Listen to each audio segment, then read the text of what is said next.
Thanks for joining us. I'm Megan Roberts. NWT Fire has named 2 of 3 people killed in late June while fighting a wildfire. They are Olivier Lamy and Ryan Beck. Lamy and Beck were killed in a plane crash near Fort Simpson on June 24th. NWT Fire says it got permission from the families to name the 2 men. Olivier Lamy was an air attack officer with the government of the Northwest Territories. NWT Fire says he joined that program in 2024 after a long career fighting wildfires with Parks Canada. He leaves behind his mother, father, and younger brother, among other friends and family. This is Ryan Beck. He was an air attack officer trainee with the GNWT. NWT Fire says he spent nearly a decade moving up the ranks from firefighter to crew member, crew leader, and into this second year as an air attack officer trainee. He leaves behind his partner, his baby, his parents, and many other friends and family. The 3rd person killed in this crash has not yet been named. A new report paints a damning picture of the Yukon's education department. Last fall, the Yukon government ordered a review of the territory's school system. The first report from the panel conducting the review is now out. And as Chris Windier reports, it's already found problems. The review says the school system is failing Yukon students. It found department staff are working in silos with infighting and fear of reprisals. Educators told the panel the department implements top-down decisions and fails to answer questions promptly. The report says relations between schools and the department are so toxic, some schools are even going out of their way to avoid interacting with the department. This panel member says the problems are widespread. At the moment, from what we heard, people seem to be working in isolation, whether it's within the department or in schools, creating their own programming, creating what works for them. However, we want to bring that accountability piece back to the ministry level. And with that, again, addressing the inequities that are existent or the lack of transparency that seems to be existing at the moment. The report also found political interference is common in the education department. In short, families with political connections are taking complaints straight to high-ranking officials instead of going through the proper process. The head of Yukon's teachers union says that is a long-standing issue. I have observed that families with political know-how who have the education, really, of how to pull strings, how to make their voices heard, are often successful in gaining the ear of the deputy or a minister.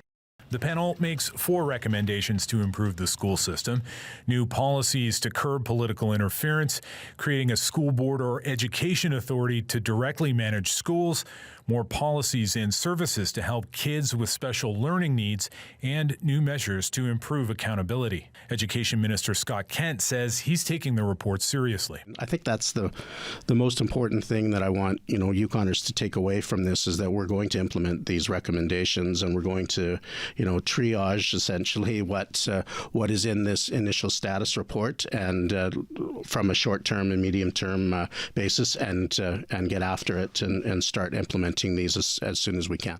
The panel is still talking to people who work in education, and a public survey is set to come out in September. The panel's final report is due next March. Chris Windier, CBC News, Whitehorse.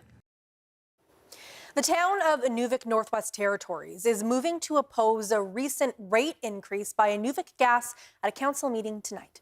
Council says the increase will drive up costs for residents, businesses, and the municipality itself. As Kayla Jefford-Moore reports, the town is calling for transparency before customers pay more. The increase would raise residential rates up to $45.44 per unit. That's up $10 from the current rate. Government customers, like the town of Inuvik, would see an even larger increase. Mayor Peter Clarkson estimates the increase would cost the town $200,000 a year to heat municipal buildings. Council voted to oppose the increase tonight, arguing residents are already feeling the squeeze of high cost of living. Communities in the Arctic have to be sustainable. If we want people to live in the Arctic, if we want doctors, nurses, school teachers, social workers, if we want those people to provide the service here, then we need a community that is affordable to live in. Inuvik Gas has held rates steady since 2012, but the current rate is already the highest in the country at $35 per unit, sometimes as much as quadrupling the rate of natural gas companies in other parts of Canada. The company said its propane storage expansion and the cost of transporting propane for the synthetic natural gas production is driving the high cost. We do understand that affordability is a concern for many of the residents and business in Inuvik, and we didn't take this increase lightly. The reality is that the cost of delivering this energy, especially in a northern environment, has increased significantly over the past 14 years. Inuvik Gas said it was unable to provide detailed figures on how much it cost to transport the propane before the story aired, but the town of Inuvik is calling for that transparency about how utility bills are calculated and how the company arrived at this new rate. Kayla Jefford-Moore, CBC News, Inuvik. You just heard from Inuvik Mayor Peter Clarkson in that piece on why he is opposed to this increase. I spoke with him earlier to dive deeper into this issue and learn about what steps he's taking to stop it. Mayor Clarkson, thank you so much for being here with me today. Thank you, Megan. So what was your first thought when you heard about this increase from Inuvik Gas? My first thought was, that's a huge increase. And, we don't need any more things that make it more difficult and more unsustainable to live in the Arctic. I mean, we're already having trouble getting doctors, nurses, social workers, school teachers, professional people coming to town. We're having, trouble, young families being able to afford, a house and being able to pay the utilities. So that was my first thought. And then I guess my other thought was the town of Inuvik is already operating on a deficit budget this year because we had to spend some money in order to get some projects completed this year. And so this, just adds to the deficit that we have. And so, we don't want to go to the ratepayers and say, oh, sorry, we got to increase the property taxes a bit more to cover off on the, the increase that we're getting from Inuvik Gas. Now, Inuvik Gas did give a couple reasons for the rate increase. I'll just go over a few so everyone has them. It says there hasn't been a price increase in 12 years. It also says there's been a decline in production at the Ickhill well, increased trucking costs, weather. What's your response to some of the reasons for the company that they're providing to explain this increase? Yeah, so I don't think it's as simple as they've presented. So yes, there has not been a cost increase since 2012. However, in 2012, we expected the second well to water out probably quite soon, and that well hasn't watered out. So they've continued to pull natural gas out of the second well for the last 14 years. But the town of Inuvik and all the residents have been paying the $35.44 price for, that was established for synthetic natural gas. They're also paying that for Ickhill gas. So they haven't had to ship, the Ickhill gas up the Dempster. They haven't had to buy it, from somebody in Fort Nelson. So they have had, I would think, some cost relief because they've been using Ickhill gas, for the past 14 years. The other thing that is confusing, and we're gonna spend some money, find out what it actually means, is on everyone's gas bill, there's a multiplier. And so this multiplier usually means that you pay a lot more than the $35.44 per gigajoule. So for example, if you use your consumption in a month was 10 gigajoules of gas, natural gas, that go through your meter, Inuvik Gas then multiplies that by a multiplier that could be 1.5 or 1.6. And so you're actually paying 35 plus another 50%, another, $17.50 on top of that. So you're paying a lot more than $35. So yes, they haven't had an increase in $35, but this multiplier adds a significant amount onto your bill. So you're concerned about the multiplier and then also the surcharge or the markup for synthetic gas when a lot of the gas is coming from Ickhill, which is not synthetic. Is that correct? That's correct. Okay. Now, you are putting forward a motion at council to oppose this. You're expecting the motion to pass. So if it does pass, what happens next? If it passes, then again, we have to go to council because, one, this is going to be a considerable amount of my time as mayor, considerable amount of some of the senior staff time. We've already, had to pull together the figures. Okay, what does this mean for our budget this year? What does it mean for our budget next year? And so we needed approval from council to one, we're going to have to spend some money to fight this increase, but also is going to be a considerable amount of time on myself and staff to work on the opposition of the price increase. So we'll be going to the Public Utilities Board, formally filing a complaint about the price increase, because this is the other thing that hasn't really hit the news, is it's a 28% increase, 28.2% increase for residents and what they call general service customers, which I believe would be businesses. But they've also added a second category of customers, government. And so we're, the town of Inuvik, the territorial government through, the housing corporation or whatever the territorial government has for natural gas consumption, the federal government, the indigenous governments, if they're paying the bill directly, we'll go from $35.44 to $51, which is a 44% increase. And then when you add the multipliers on top of that, then it's even a greater increase. So we're going to do whatever we can to complain to the Public Utilities Board and do whatever we can to try to reduce that price increase. Okay. Mayor Clarkson, I'm sure we'll be keeping an eye on this story. Thank you for your time today. I appreciate it. Great. Thank you very much.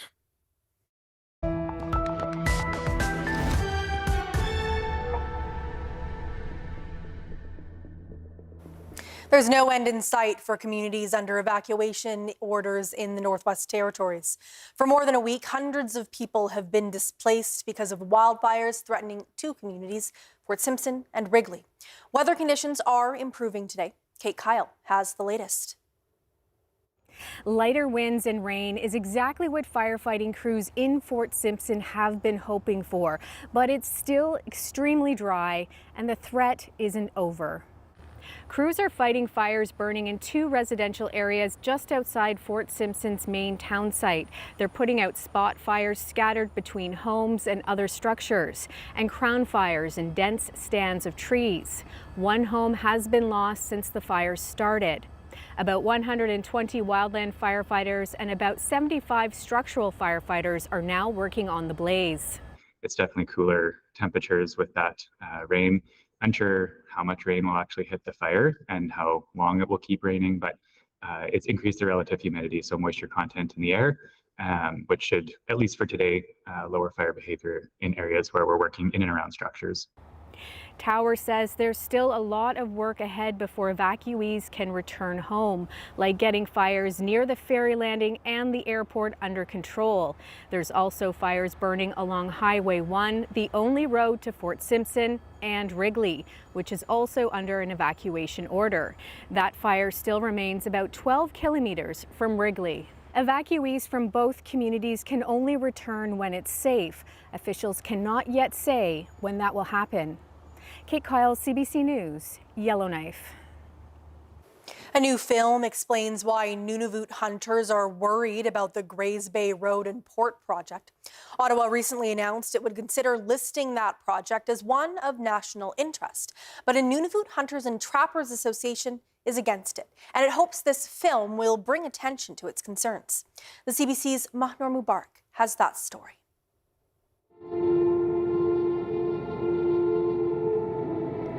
The film shares worries from harvesters and elders in Kugluktuk, the community closest to the project. A main concern is the impact of the road on the dolphin and Union caribou herd and the community's ability to harvest, as the proposed road cuts right through the caribou habitat. Inuit have harvested caribou from the area for decades. Alan Nityanadiak is the chair of the Kugluktuk Hunters and Trappers Association. He says elders have always said to look after the land and its animals. It's home. It hits my heart. And if my family or generations after us lose that animal, it's a loss. And I'm sorry we didn't do enough sooner. Doing enough is part of the reason why the association is releasing the film. The film also explains how data from community-based monitoring projects and the territory, along with traditional knowledge, were combined together to identify key hotspots where caribou are harvested, and a main one is right where the road is being built. Andrea Henke is a researcher who worked on the initiative. Is one of my hopes for it is that it gets more people talking about how there is a division in Inuit consent for this project, and that there are going to be real impacts on people on the ground, on harvesters on the ground if the project goes forward. The film can be viewed on the association's YouTube page. The West Kitikmeot Resources Corporation, the organization spearheading the project, says they look forward to seeing the film to understand the group's concerns, and it says many could be addressed as part of the review process being conducted by the territory's regulatory body. As for Nityanadiak, he says that it's important for the association to speak out. The elders have always said that. We need to have a voice. We need to be heard. And so we're just carrying that part out again, and it's very important that the rest of the world knows what's happening here. Mahnur Mubarak, CBC News, Iqaluit. The Council of Yukon First Nations says more people used its outreach van in 2025 compared to the previous year. The council operates Moccasin Mobile, which serves downtown Whitehorse. The van runs from 8 a.m. to 8 p.m. to 2 a.m. Workers hand out food, harm reduction kits, and clothing items. Last year's stats show more than 20,000 interactions with people in downtown Whitehorse. The program's directors spoke about why the number may have increased with the CBC's Ellen Jones. I think there's a number of reasons, increase in cost of living being one of them, and a lot of folks just needing more support in the downtown core. Folks struggling with addiction is also a big part of it for sure. Yeah. How many of those interactions might be, say, repeat clients? Do you keep track of the numbers that closely? We don't take any identifying information, but based on the staff's observance of the clients, it's about 80%, maybe even higher than that, of repeat clients for sure. Harry says Moccasin Mobile has already recorded more than 6,000 interactions since this past April. The 2025 statistics were displayed at CYFN's General Assembly in June.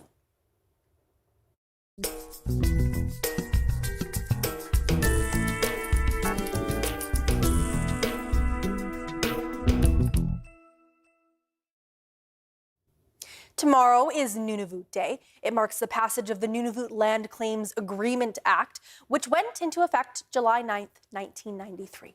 The act is seen as a major milestone that led to the territory's creation in 1999.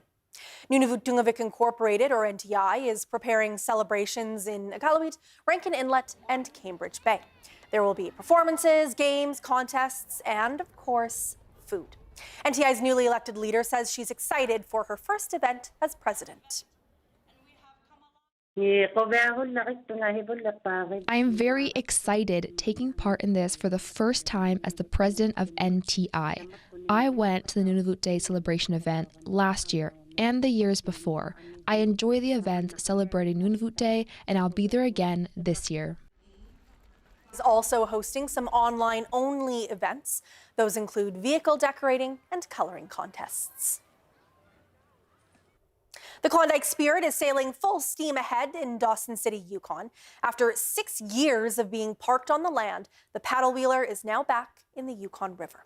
As Chris McIntyre reports, it took time and patience to get back on the water, but it was worth the wait for the crew and passengers. It's a beautiful sunny morning in Dawson City. The crew aboard the Klondike Spirit is eagerly welcoming its first group of passengers set to take a journey along the mighty Yukon River. 6 years ago, COVID forced ship owner Brad Whitelaw to pause operations.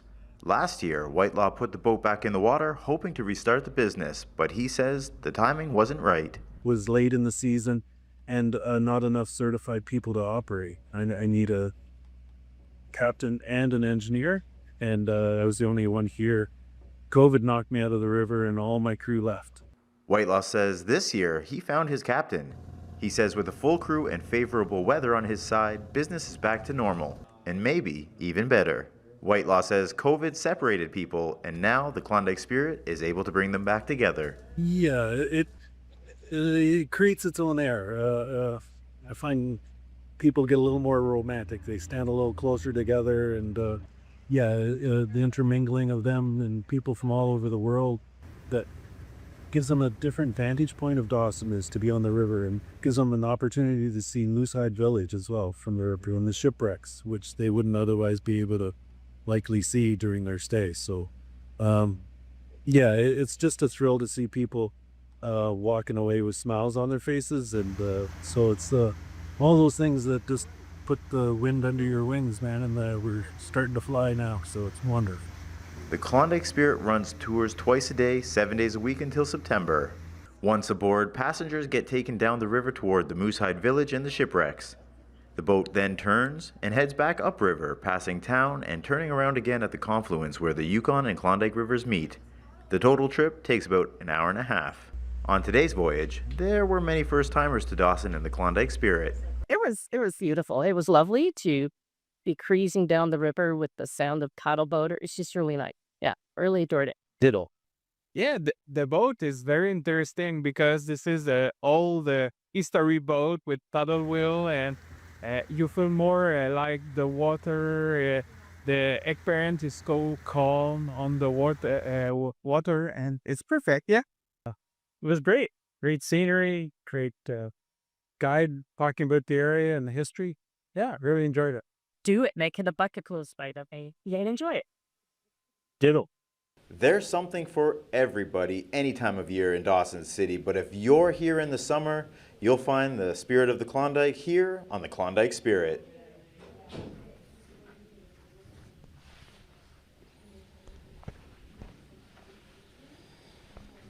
Chris McIntyre, CBC News, Dawson City. It was a nice try, Captain Chris. A Canadian expedition has provided the very first images of Quest, the ship that carried the famous explorer Ernest Shackleton on his final voyage in 1922. 40 years later, Quest sank off the coast of Labrador, and that's where we find the CBC's Peter Cowan.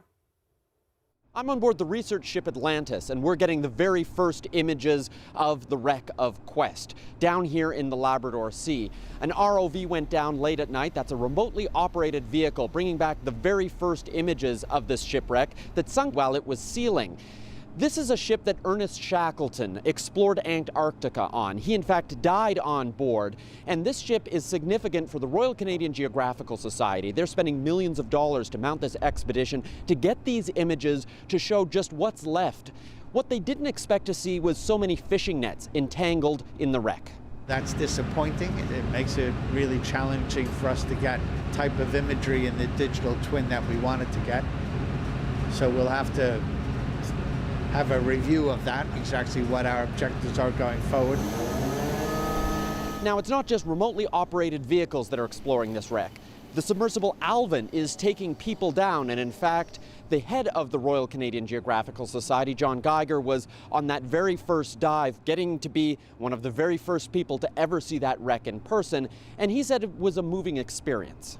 Unbelievable, kind of surreal to see the ship that, Shackleton once strode upon, and it's in rough shape. You can see the impact. A lot of growth on it, a lot of fish, a lot of cod down there. But it's really sort of a special experience. We're spending a few more days off the coast of Labrador, a few more dives in Alvin, and with the remotely operated vehicle gathering more imagery. The plan is to create a 3D digital model to allow anyone to explore this wreck. Peter Cowan, CBC News, on board Atlantis off the coast of Labrador.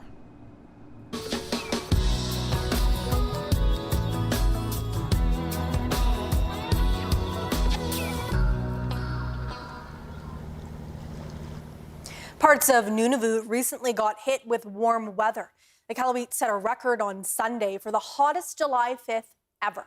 Bianca McEwen has more on how Nunavummiut are dealing with the heat.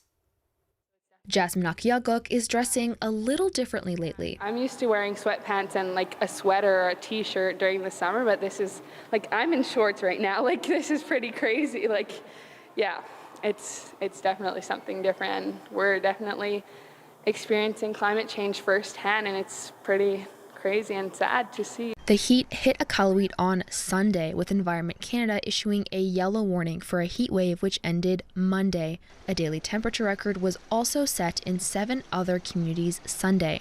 Chloe Casadines is a meteorologist with Environment and Climate Change Canada. She says the heat wave is connected to the warm weather down south and that Sunday was a period of abnormal heat across Nunavut, setting a new record. We haven't been above 22 degrees on a July 5th since 1948. And so now our July 5th this month, we got 25 degrees. So that breaks a record for that date. Akiaguk says she's been trying to stay cool in the heat. Unfortunately, our boat is broken right now, so we're all watching the boats go by, but the heat is definitely crazy. We're all like in our shorts. We're pulling out our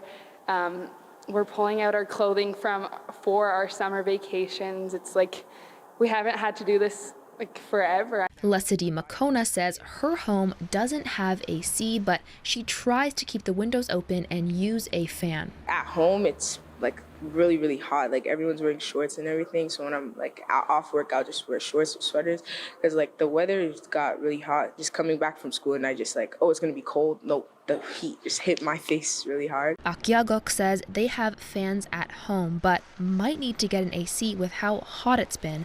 The weather is cooling down though, with it being 13 degrees in Iqaluit today.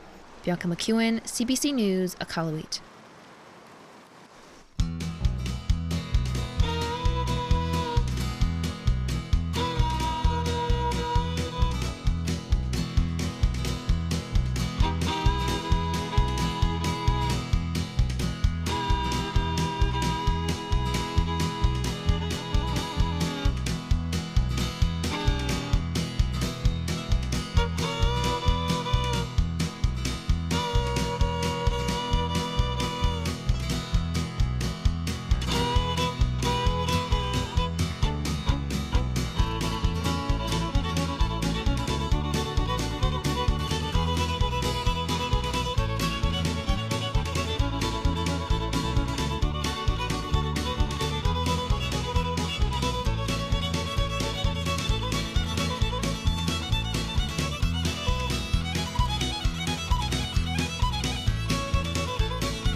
And that is Northbeat for tonight. For news anytime, go to cbc.ca/north.